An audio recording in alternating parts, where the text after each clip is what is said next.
Dhaka Uttara milestone and school and college এলাকায় বিমান বাহিনীর F-7 বিজিআই প্রশিক্ষণ বিমান বিধ্বস্ত। এটা কি ষড়যন্ত্র? আমার তো মনে হয় ষড়যন্ত্র হয়েছে। এটা পরিকল্পিতভাবে এখানে নাসারি থেকে বিমানটা যখন পরে ফাইটারটা যখন পরে তখন আমরা আমাদের ক্যাম্পে থেকে দেখতে পাই যে ফাইটারটা নিচে নেমে যেতেছে গা। আমি প্রথম যখন গেছি আমার সাথে আমাদের এখানে নাসারি থেকে কলেজ পর্যন্ত ছেলেরা পড়ুয়া।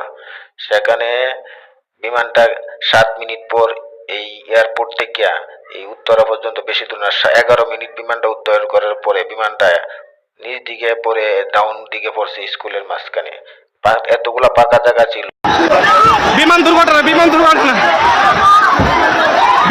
আইন উপদেষ্টা আসিফ নজরুল বাচ্চাদের স্কুলের উপর বিমান দুর্ঘটনার তদন্ত কমিটি গঠন করেছে। আর কি কিছুক্ষণ পর বলবে এটা আওয়ামী লীগের দোষর, পাইলট আওয়ামী লীগ ছিল,